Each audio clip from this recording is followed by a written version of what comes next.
नमस्कार दोस्तों, आप सभी का मेरे इस चैनल पर बहुत बहुत स्वागत है। कहते हैं हरि अनंत हरि कथा अनंता। सबसे पहले श्री राम प्रभु की कथा हनुमान जी ने लिखी थी, फिर महर्षि वाल्मीकि जी ने। तो आइए श्री राम प्रभु की कथा का रहस्य आप सभी के सामने आज हम लोग रखने जा रहे हैं। आशा करते हैं आप इसको ध्यानपूर्वक सुनिएगा।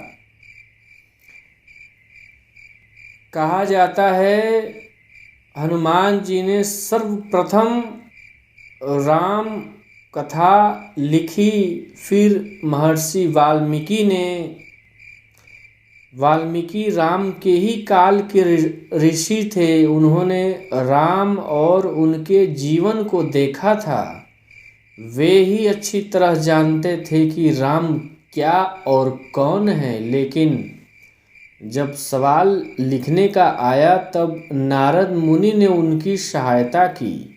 कहते हैं कि राम के काल में देवता धरती पर आया जाया करते थे और वे धरती पर ही हिमालय के उत्तर में रहते थे। रामायण के बाद राम से जुड़ी हजारों कथाएं प्रचलन में आई और सभी में राम की कथा में थोड़े बहुत रद्दो-बदल के साथ ही कुछ रामायणों में ऐसे भी प्रसंग मिलते हैं जिनका उल्लेख वाल्मीकि रामायण में नहीं मिलता। राम की कथा को वाल्मीकि के लिखने के बाद दक्षिण भारतीय लोगों ने अलग तरीके से लिखा। दक्षिण भारतीय लोगों के जीवन में राम की बहुत महत्व है। कर्नाटक और तमिलनाडु में राम ने अपनी सेना का गठन किया था। तमिलनाडु में ही श्री राम ने रामेश्वरम ज्योतिर्लिंग की स्थापना की थी। वाल्मीकि रामायण और बाकी की रामायण में जो अंतर देखने को मिलता है वह इसलिए कि वाल्मीकि रामायण को तथ्यों और घटनाओं के आधार पर लिखा गया था, जबकि अन्य रामायण को श्रुति मतलब कि सुनने के आधार पर लिखा गया। जैसे बुद्ध ने अपने पूर्व जन्मों का वृतांत कहते हुए अपने शिष्य को राम कथा सुनाई, जैसे बहुत समय बाद तुलसीदास को उनके गुरु ने शोरो क्षेत्र में राम कथा सुनाई, इसी तरह जन श्रुतियों के आधार पर हर देश ने अपनी रामायण को लिखा। राम कथा सामान्यतः बताने के लिए सुनाई जाती है। रामायणों की संख्या और पिछले 2500 या उससे भी अधिक सालों से दक्षिण तथा दक्षिण पूर्व एशिया में उनके प्रभाव का दायरा बहुत व्यापक है। जितनी भाषाओं में राम कथा पाई जाती है उनकी फेहरिस्त बनने में ही आप थक जाएंगे। अन्नामी, बाली, बंगला, कंबोडियाई, चीनी, गुजराती, जावई, कन्नड़, कश्मीरी, खोटानी, लाओसी, मलेशियाई, मराठी, ओड़िया, प्राकृत, संस्कृत, संथाली, सिंहली, तमिल, तेलुगु, थाई, तिब्बती, कावी आदि हजारों भाषाओं में उस काल में और उसके बाद कृष्ण काल, बौद्ध काल में चरित रामायण में अनुवाद के कारण कई परिवर्तन होते चले गए। लेकिन मूल कथा आज भी वैसे की वैसी ही है। कवियों और साहित्यकारों ने रामायण को और रोचक बनाने के लिए उनकी मूल कथा के साथ तो छेड़छाड़ नहीं की, लेकिन उन्होंने कथा को एक अलग रूप और रंग से सज्जित कर दिया। नृत्य टीकाओं के अनुसार भी कथाएं लिखी गई और शास्त्रीय तथा लोक परंपरा दोनों के ही अनुसार राम और रावण की कथा को श्रृंगारिक बनाया गया। इस तरह रामायणों की संख्या और भी बढ़ जाती है।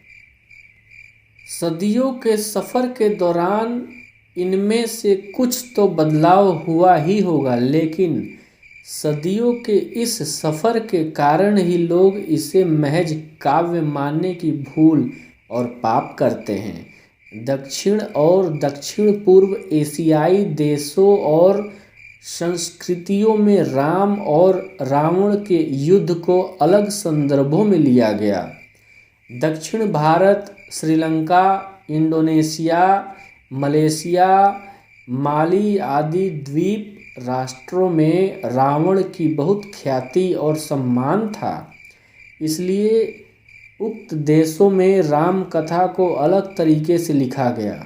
सर्वप्रथम श्री राम की कथा भगवान श्री शंकर ने माता पार्वती जी को सुनाई थी। उस कथा को एक कौवे ने भी सुना।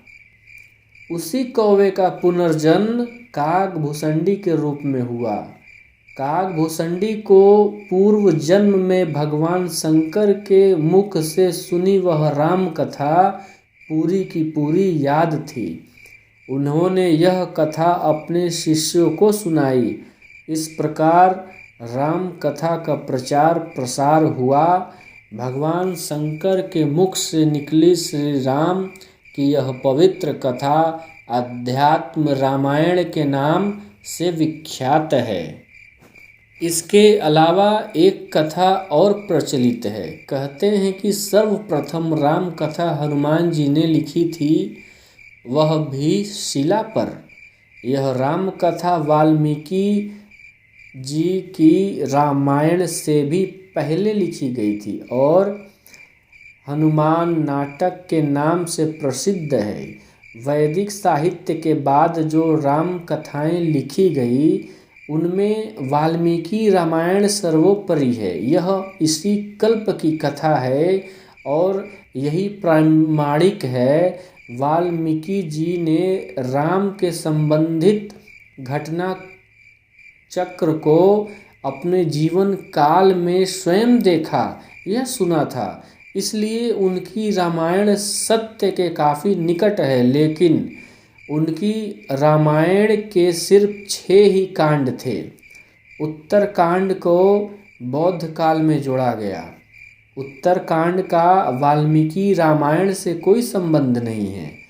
अद्भुत रामायण संस्कृत भाषा में रचित 27 सर्गों का काव्य विशेष है। कहा जाता है कि इस ग्रंथ के प्रणेता भी वाल्मीकि थे, किंतु शोधकर्ताओं के अनुसार इसकी भाषा और रचना से लगता है कि किसी बहुत परवर्ती कवि ने इसका प्रणयन किया है, अर्थात अब यह वाल्मीकि कृत नहीं रही।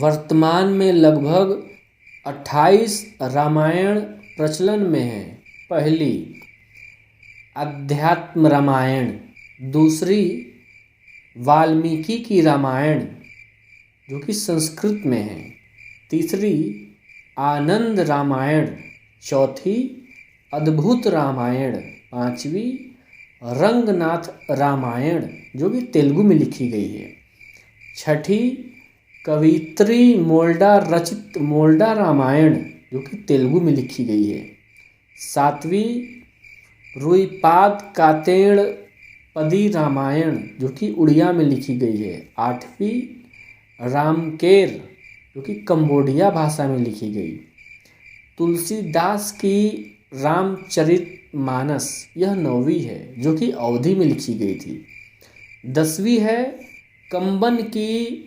इरामावतारम जो कि तमिल में लिखी गई है, 11वीं है कुमार दास की जानकी हरण जो कि संस्कृत में ही अंकित है, 12वीं है मालेराज कथाव जो कि सिन्हली में लिखी गई है।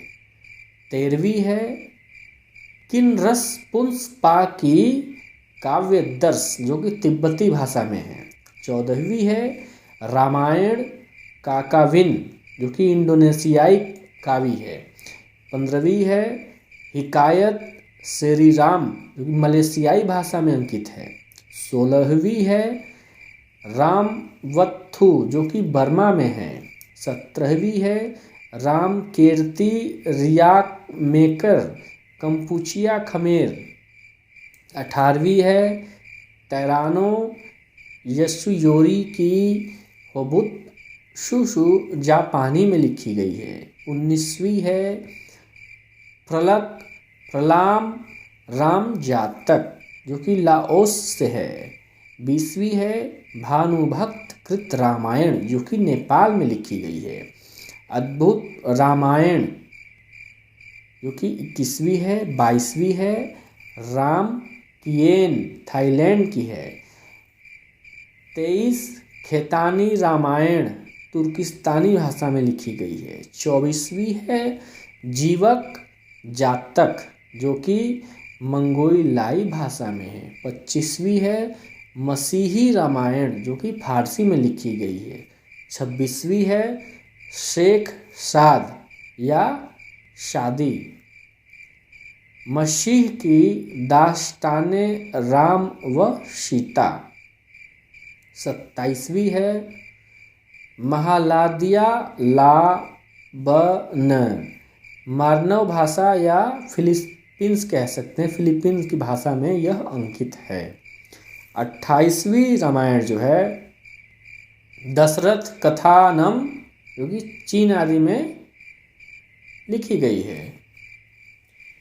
दोस्तों, यह राम कथा का रहस्य जानकर आपको कैसा लगा, कृपया कर कमेंट के माध्यम से अपनी बातों को हम तक पहुंचाएं और इसी तरह हमारी कथा कहानी सुनने के लिए कृपया कर हमारे चैनल को सब्सक्राइब करें।